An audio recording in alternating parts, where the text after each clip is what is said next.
Hello and welcome to Knowledge 9, Lesson 6. This is Hansel and Gretel. Now, Hansel is a name in Germany that basically means Johnny, and Gretel is a name in Germany that means Margaret. So basically, this story is Johnny and Maggie, Hansel and Gretel. Anyway, there's a word I want you to know, the word comforted.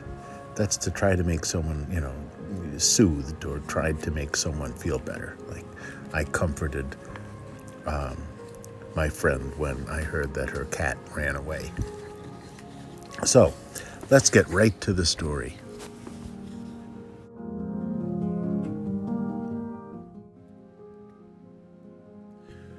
Once upon a time, near a deep, dark forest, there lived a poor woodcutter and his wife, with 2 children.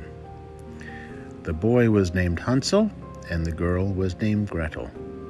The family had never had very much to eat, and now, when times were hard, people around the land were starving, and the poor woodcutter could not get enough food to feed his family. As he lay in bed one night, tossing and turning with worry, he turned to his wife and said, "What is going to happen to us? How can we feed our poor children when we haven't got enough for ourselves?" "Listen to me," said his wife. "Early tomorrow morning," the cold-hearted or unkind woman said, "we'll take the children deep into the woods.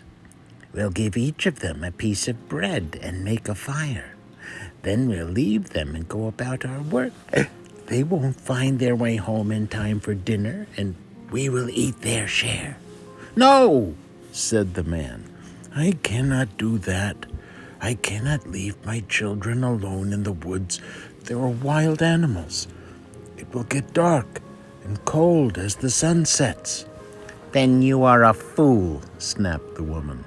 "You might as well accept it that we'll all starve." Then she kept at the poor man until at last he agreed. "But I feel sorry for my poor children," he said quietly.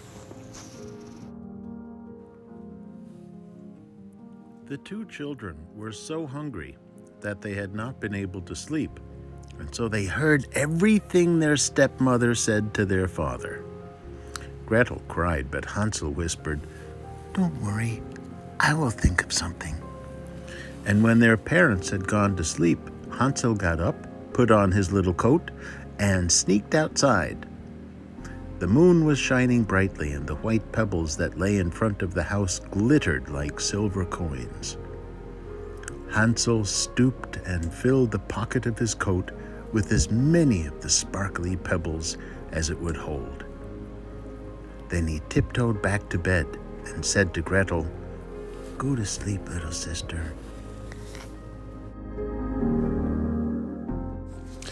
At daybreak, the woman came and woke the 2 children. "Get up, you lazy bones. We're going to the forest to get some wood." She gave each of them a piece of bread and said, "That's your food for the day. Don't eat it all at once, because it's all you're going to get. We'll have supper after we return from the woods. That is, if you're home in time." "You think they'll be home for supper?"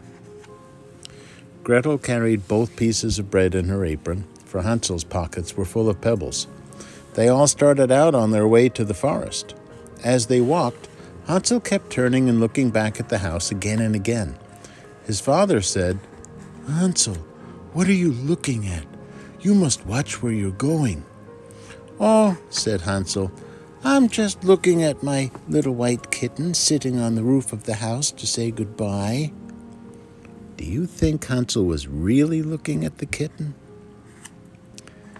The wife said, "You little fool, that's not your kitten. That's just the sun shining on the chimney. Now come along." But Hansel stayed a few steps behind and kept turning, and each time he turned, he dropped a pebble from his pocket to mark the way. When they were deep in the forest, the father said, "Gather some firewood, children. I'll start a fire so you won't get cold while we work." Hansel and Gretel gathered a little mountain of twigs and sticks, and when the fire was burning, the wife said, "Stay by the fire, you two. We have to go out and cut wood. When we're finished, we'll come back and get you." Are they coming back? No. So Hansel and Gretel sat by the fire. After a time, they ate their bread, and after a longer time, they got so tired that they closed their eyes and fell asleep. When they woke, it was dark, and they were all alone. Gretel began to cry, but Hansel comforted her. That means he tried to make her feel better. "Wait a little until the moon rises," he said. When the full moon had risen, Hansel took his little sister by the hand and followed the pebbles, which glittered like silver coins, and showed them the way. They walked on through the night, and at last, at the break of day, they came to their father's house. They knocked on the door, and when the woman opened it, she was shocked.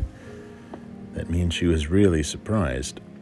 But all she said was, "Why, there you are! Why did you stay so long in the forest? We thought you were never coming home again."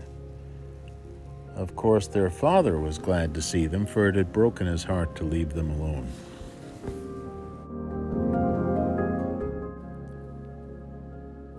Not very long afterward, times were hard again, and there was little food to eat. Again, the children heard their stepmother say to their father one night, "There's nothing left but half a loaf of bread. After that, we're done. We don't have enough food for ourselves and the children. This time we'll take them so deep into the forest they'll never find their way back for a week." "But wife," said the man with a heavy heart, "it would be better to share our last bite of food with the children." But the wife would not listen to him, and she knew if she kept at him, she could get him to give in and agree with her plan as he did before.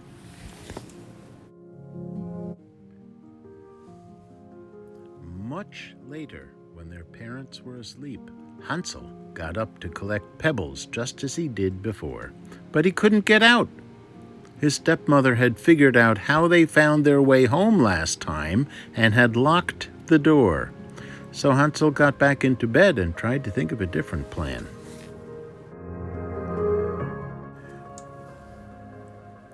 Early the next morning, the woman roused the children out of bed. She gave them a piece of bread even smaller than before. As they walked into the woods, Hansel broke the bread in his pocket, and every once in a while he stopped to throw a crumb on the ground.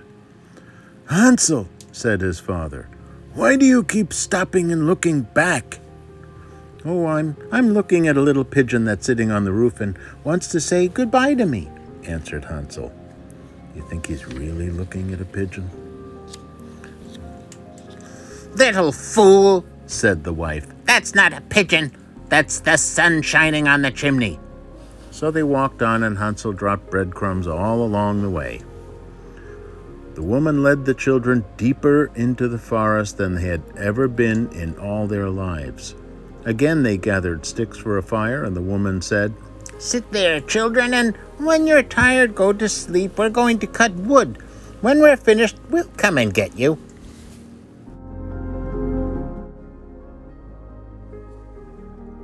Later, when it was lunchtime, Gretel shared her small piece of bread with Hansel because he had left his crumbs along the path.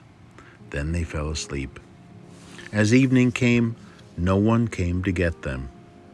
When they woke, it was dark, and they were alone. When the moon rose, they started for home, but they could not find the breadcrumbs. The birds had eaten them up. "Come, Gretel," said Hansel. "I know we can find our way." But they couldn't find it. They went on all night and the next day from morning until evening, but they could not find their way out of the forest. They were terribly hungry, for they had nothing to eat but a few berries. When they were so tired they could drag themselves no farther, they lay down under a tree and fell asleep.